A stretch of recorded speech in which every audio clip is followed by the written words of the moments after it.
every now and then I go on Apple and I think I type in my favorite artist and it pulls up their Essentials album. And it's like all their list of the bangers, the classic from this artist. I have to say, I think this is going to be one of ours when you pull up the Leading Edge podcast and the Emotion Theory. This is going to be on our Essentials list. This place where you're working in session with client, you're trying to figure out what level of depth of risk can we have.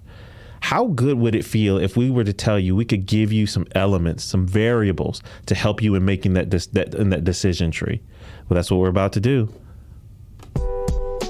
Welcome to the Leading Edge in Emotionally Focused Therapy with your hosts, Dr. James Hawkins and Dr. Ryan Rana. EFT is a dynamic model that humbles even the most seasoned therapists. Together, we want to come alongside you as you continually push the leading edge of your understanding and application of this wonderful model developed by Dr. Sue Johnson. So even as we transition in today, before we jump back into the topic, I know you're on the edge of your seat. If you have your notepad with you, you're ready to write down this decision tree. I might even be nice. I'm going to go to the show notes and I'll put in the show notes for you. So you put your pen down while you're driving. If you're exercising, get back on the treadmill. But we want to thank you. Man, I was going through just getting, we're trying to, Ryan and I are trying to really give our best in these podcasts. And I went and looked at the stats, Ryan. 85,000 downloads, you all. Thank you so much. Unbelievable. And really that hand clap is for you. And you know why I say that? That says something that you've gone through graduate training, or maybe you're in graduate training. You paid a lot of money to learn and to grow, and you're still out there downloading, looking for information. That says a lot about you also.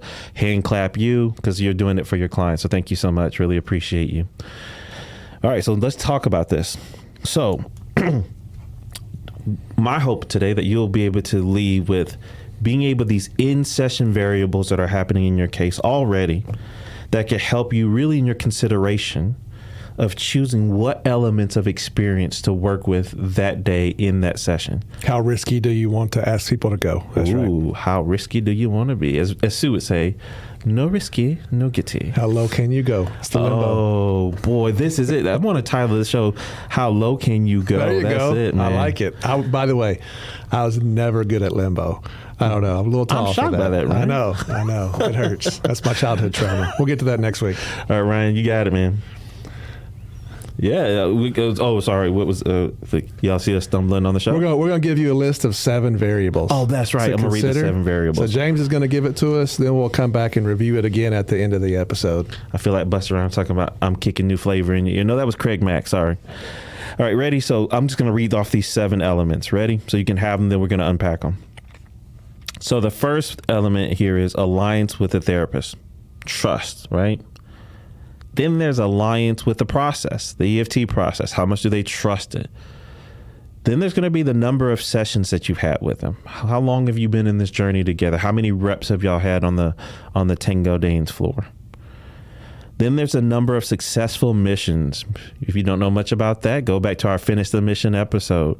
How many times have you helped them? Even the one right before this, you put vulnerability to a share and you had empathic responses.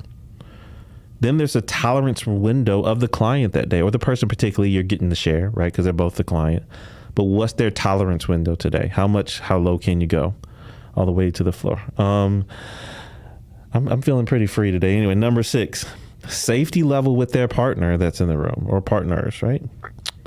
Number 8, the tolerance window. 7. Uh-oh. Where am I? Oh, that's right. Sorry, 7.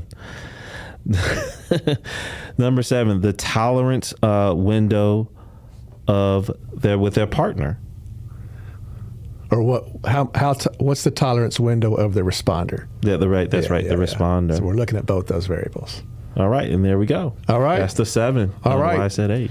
Yeah, James and I, we swim in EFT waters all the time. So I don't want to ever get ahead of anybody. Maybe you're brand new to the model or brand new to the field of psychotherapy. What we're saying is, how do you make the decision of how vulnerable, how deep, how personal, how intimate you're asking someone to both feel and to share?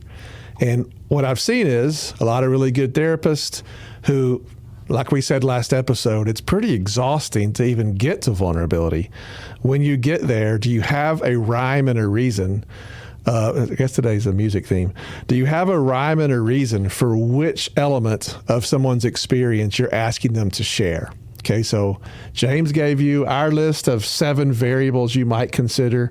There might be 70. We're not ever trying to be exhaustive on this show, but there's probably not. You might just pick out 4 of these, and it's really, really important. So before I do that, we really have 2 lists on this podcast today. James read list 1, which is the 7 variables that you might consider, which helps you make a decision of how vulnerable you want your clients to get that day. The other list I'm going to give here, and it's a rough list, that is the level of depth of someone's experience. And I'm going to say these in an order, but I want to qualify the human body doesn't have to work in order necessarily. Roughly speaking, a trigger or a danger cue probably comes before emotion. But sometimes a trigger can trigger a thought and then there's an emotion. Sometimes a trigger triggers an emotion, then there's a thought. I don't know. But roughly, we can't prove that on paper necessarily, that the exact order in which the body brings something up. What we can show, though, is some things clearly take more confidence, more courage, and feel more risky than others. For instance, if I'm in a distressed relationship and you say to me, Ryan, will you tell me how you see the relationship? Then I'm going to give you a story, which in TEMP we would call the attachment meaning. That doesn't feel that vulnerable to me. It's a little personal, but it's not so vulnerable. But if you were to say, Ryan, this pain that you feel, tell me the very first time in your whole life you've ever felt this way, right? That would be a stage 2 kind of attachment history, individual trauma reach. So while memories can come anytime they want to, that's a very different risk you're asking me to share. So let's go over that. Roughly from more shallow to deeper and more vulnerable. I would say that maybe the least vulnerable thing would be someone's protective behaviors. What do you find yourself doing in response to the cycle, so to speak? So protective behaviors, you could say that's at the top or near the top. Before or after, kind of combined somewhat with protective behaviors, is secondary emotion. Sue Johnson in recent years has stopped using the word secondary emotion because people then want to debate what's a secondary emotion, what's a primary emotion. You can't evaluate an emotion based on the word. You evaluate the depth of emotion based on what function it's serving. So if an emotional expression is serving to protect you or to pull you away from riskiness, we define it as a secondary emotion or a protective emotion. They're usually fast, they're usually strong, and they're protective in nature. Just below that is where the vast majority of clients come in fixated on, preoccupied on. It's really, really hard to get them out of this next level, and it's a trap for therapists. And that is the story the clients have constructed about their distressed relationship. Really a problem with fixation there. I think it's one of the hardest part of this work. So many times people bring me cases and they describe their case and I just say, hang on, that's the story the client has constructed about their relationship. I need to know the actual moves. So the story is there. Just below that or next to that is what they think, sort of what the meaning that they've made about the cycle and about their relationship. Just below that, it starts to get a little bit more vulnerable. We start to get into their real experience of the relationship. Right about that level, I would say, are the recognition of danger cues, or we've been calling them triggers. I think people underestimate how vulnerable it is for a client to tell you what triggers them. You see, because it's implied. If I admit that when you roll your eyes, it really affects me strongly, that is actually revealing of a longing. And if I'm not feeling so safe in the relationship or any of these 7 variables, it's even hard for me to describe my triggers for you. Going below that would be primary emotion. And primary emotion is when you start to reveal self. It's putting your heart back in the game. And below that, what's still in primary emotion is when you can hang out and stay longer in primary emotion and explore together. Even explore the primary emotions that are in your body about this relationship that you don't even know yet. It's a process of discovery and co-constructing a deeper experience. Levels below that, like I mentioned earlier, might be individual trauma. Before I met my partner, I experienced X, Y, or Z. Right along that same level might be attachment injuries in this relationship, a previous affair, a time of most vulnerable need when I most needed you and you didn't show up for me. I made vows to never trust you at that level again. Very similar level here, and we're in stage 2, step 5, if you're keeping score at home. If you don't know what that means, never mind. We'll see you at Core Skills. At that same level of sharing is model of self, working model of self, your sense of identity, shame. This level, which tends to be a block in stage 1, tends to be very, very welcomed in stage 2. And what's below that? Most therapists try to start here as they're negotiating and mediating a relationship, but we do it last. Attachment needs, deep attachment longings. What would I need in my most vulnerable place? So you kind of see a ladder here of the elements of experience, from very shallow protective behaviors down through stories and thoughts, down through primary emotion, down through deep personal experiences, and lastly, our biggest reach with attachment needs. What we're asking you to do here is to put these 2 lists in your mind, in your body, and learn to work these side by side. And we'll talk more about this after the break.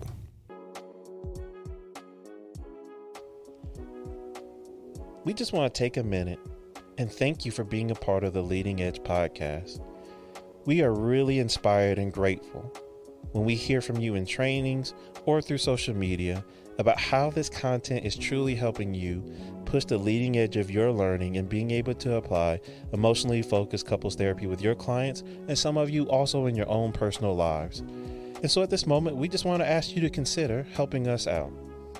Yeah, James, I appreciate you saying that. When we first started this, we had no idea it would take off like it has. We get contacts from all over the world. So it's really cool to think that we're coming through your speakers and in your devices or however you listen to us. And we appreciate that. It's really an honor. And like James is saying, we want to ask you to consider helping us make this sustainable. We've gone back and forth on how we want to handle money or if we want to involve that. But the reality is, to make this sustainable, we do need to do some things and make some investments. So we have a Venmo account. We would love to ask you to consider partnering with us and joining us to make this sustainable, to take this to other people who are trying to help others around the world and even the next generation of therapists. So you want to talk about how they can do that? Yeah, if you want to be a part, and you can, to support us, you can go to on Venmo at dochawklpc or on Cash App, dochawklpc with a $sign in the front. And in the subject line, just to help us know that you're a Leading Edge listener and you want to support us, please put Leading Edge, or here's a fun one we're playing with Ryan. Put left in the comment line, because you are part of the Leading Edge and Emotionally Focused Therapy. There you go. So at dochawklpc? Yes, correct. Okay. All right. And I want to say one thing really, really quickly. You know, depending on where you are in life, if you're living check to check, if money is tight for you, and or if you're somewhere and you're really serving an underserved population, please do not give us money. We do not want your money. We won't take it. We'll send it back somehow, because that's not what this is about. But if you're at a place where you're doing okay, or maybe even doing really well, and ideas from this podcast, if you use them professionally, for which you receive fees for your services, consider partnering with us. We've had people who've donated $300 or $50, whatever it is for you. We trust that our listeners are going to make the best decision for them. We just want to make this available for you. You're welcome to continue joining us if you don't give. Man, Whew, that ladder, I like it. And I guess what's resonating with me, I like it. I appreciate that we get the honor and privilege to work with a team of trainers and Sue that she's brought together, that we wouldn't have this list if they hadn't trained Ryan and I, if they hadn't poured into us. And so I appreciate how we get the opportunity with you to take and consolidate all this great learning and just put it in different frames to help you understand. So Ryan, this ladder of being able to see and make a choice, man, because when we were in session, Ryan, you're right, man. My limbic system, just life right now has been whooping on us as therapists. We're walking through clients through so much. I mean, even though many of us aren't, of course, we're not in the Ukraine right now, we're still being impacted by that, watching it and seeing the human suffering. So then we come into session, we got our own stuff going on. We're paying the gas prices too, right? Man, I tell you, I'm going to ride my bike to work. I'm glad we're on a bike path, right? Anyway, but then to be able to say, man, my clients are giving me so much here. How do my brain grab what's important? And so to be able to take ladder 1 and ladder 2 here and be able to make some calculated choices, it makes me feel good. This is, especially a guy coming from the medical model, this really helps me. This, like, you just made it a little bit more concrete on seeing these different levels of where to go. And I could be checking these off and thinking through these, like, have we done any of this? Have I grabbed these pieces and elements from my client? I don't know. That's what comes up for me when I heard your ladder. Yeah. And again, the ladder piece is not so much about order and more about how risky it feels. That's right. And therefore, the variable list that James gave us, we want to use that roughly to choose how deep we want our clients to both share and respond to. We want to dial that in with our attunement. It is an educated guess. There's nothing wrong with getting on the leading edge and pushing a little bit to see if they can take a risk. Some clients will surprise you. I've had many clients who I thought, man, they're going to block me. They're going to be too reactive, but I made a space for them to try, and guess what? The love that they had for their partner overrode their blocks, and they were able to do it. But as a rule, you want to dial in your level of vulnerability based on some version of these 7 things. So I like James's list. The first thing a person has to do to make new risks is to trust you, the therapist. Hey, can I jump? I'm sorry, I know I hate you. That's right. Because you said a statement that was good. This also helps me. We talk about enactments and slicing it thinner. This helped me just really think about, let's make slicing it thinner. Maybe if you've not really been able to understand that, this will help you with understanding the slicing it thinner. Let me go back and just maybe do protective behavior instead of the primary emotion here. Anyway. Yeah, that's good. Sometimes you get blocked. You just want to CPR it, give the protection a little bit of permission, and then see if people can do it. Other times with bigger blocks, you may want to go up the ladder a little bit. Up the ladder would be slicing it thinner. Yep. Good. That's well said. Yeah. So the variable list, just to repeat what James said earlier, is the first thing people have to do to be more vulnerable and to put out a more clear signal is to trust you, the therapist. The second thing is they have to, at some level, trust the process. I personally don't spend tons and tons of time teaching my therapy model. I think that can be a distraction, but to some degree, they've got to feel safe in your office. I think that's a more valuable way to think about that. Number 3, pay attention to number of sessions. If I'm wondering if I'm going to go into stage 2 or not, and I'm in session 5, probably not. It's just too early. So that would be a good thing to think about. A big one is, how many missions, so to speak, have you finished successfully? A more academic way to say that is, how many really corrective experiences have happened in your office, whether those are stage 1 or stage 2 bonding events. That should really affect how risky your clients can go and how risky you should ask them to go. The most neurologically focused one is, what is the tolerance window of the client I'm working with right now, today? And the last 2 are very related. How safe does that person feel with their responding partner? And lastly, what is the responding partner's tolerance window? So what we're really saying is the more of those hurdles, if you think about those as hurdles, the more of those you've jumped over, the bigger risk you want to seek. The fewer of those hurdles you have jumped over, the smaller or thinner risk you want to ask people to take. Does that make sense to you, James? It makes total sense to me, and I think this is going to be a great gift to our clinicians. This is one of those you can put on repeat, play a couple times. I'm going to put both of these lists in the notes section, so it could be a ready resource for you. Just really appreciate you all so much here. Yeah, so I want to give you a metaphor and some practical takeaways. Ooh. All right, so I remember being 16 years old, and I really wanted to be an athlete. In fact, I wanted to be a football player. The problem is I wasn't, and I was really, really tall and really, really skinny. I wish I had that problem now, but I remember my coach said, "You got to start eating, boy." Well, I do eat, but I was just growing so fast I couldn't put any muscle on. So he's like, let's get started lifting weights. So I started lifting weights really, really hard. And what I got myself mostly into was just pain. I just hurt all the time. And 6 months later, guess what? I really wasn't any stronger, because adding muscle and creating new muscle responses, it just takes time. You can't cheat reps. You can't just want to be stronger. You can't just have good intentions with your partner and have a secure bond. You have to earn things that last in life. And a secure bond is certainly one of those. It is like building a muscle, actually. So here's the practical takeaway and sort of the origin point of this episode. Again, I'm always impressed by the clinical skill and character of the people that I supervise. So I'm seeing lots of people do great job assembling and then going into deeper places. And then I see several therapists who get right to the edge, and I'm like, this is about to be amazing. We're about to get on mission. We're about to make this a training tape. And then they wobble at the last minute. So by wobble, what I mean is they just maybe don't think through what they select the risk of.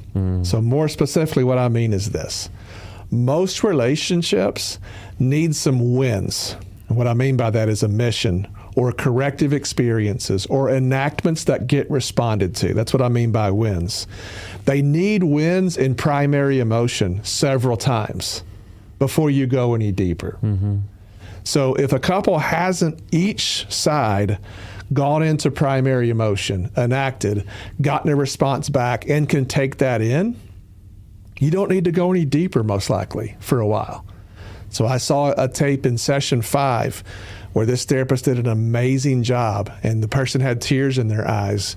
And I'm like, this is about to be amazing. And it was amazing. But a little bit of a misattunement, because the therapist says, what does this remind you of? Where does this take you?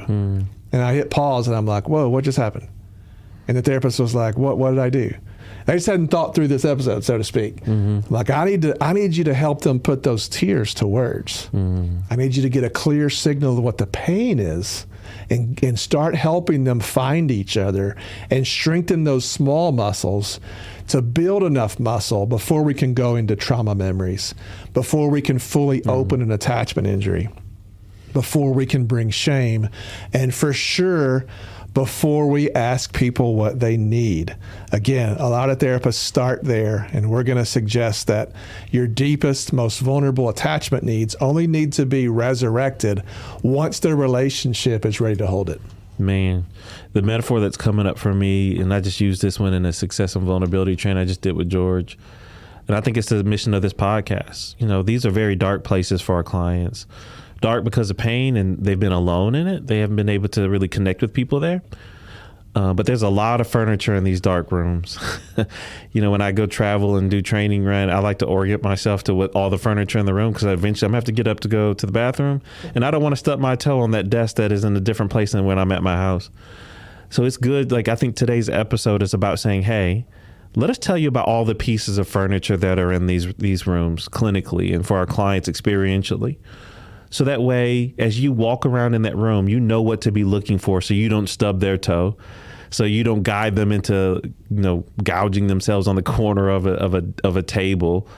Just knowing it's there and being able to skillfully walk around in it, and cautiously, because there's risk here, but you got to cautiously navigate working amongst those risk levels. Yeah, and generally speaking, some combination of these variables define how deep your clients can go. I hope that's coming across as redundant right now, because repetition is the key to learning. The title of this podcast is The Leading Edge. You can't find their leading edge unless you know these variables, right? Otherwise, we're just guessing. So if you don't know these variables and you just drop down into needs, you've blown out their leading edge and you've actually inadvertently set them up to fail. But also, if we've got some good things going on and we have some muscles built and we're still going off after really just super small primary emotions, you're not giving them enough of a challenge. We need to, just like weightlifting, as they get stronger, you got to add weight. That's about the leading edge. That's the point why we did this podcast, and that's why it's the name it is. We've given you 2 episodes on why we do it, but this is it again. So you can take literally that list one that we did with the variables about, where you are in the process, and then helping that know, like, we want to be able to walk further and further down that ladder with them on the other list, because this is about when we say helping you push your client's leading edge, they need to be able to walk down those places to where they are able to talk about their traumas, their negative models of self, their attachment needs. But you can't just jump in and do that without any kind of guided process. And that's where the first list comes in. So thank you all for letting this push your leading edge. It pushed our leading edge to even talk to you about it. But most of all, we want you to go and be able to push that leading edge with your clients to have success with them in their vulnerability. Thank you for listening. We hope this experience helps you push the leading edge in your work to help people connect with themselves and with each other. Please subscribe to our podcast and leave us a 5-star review. You can contact us at pushtheleadingedge@gmail.com, and you can follow us on our Facebook page at Push the Leading Edge. You can follow Ryan on Facebook at Ryan Rana Professional Training, and on his website, ryanranatraining.com.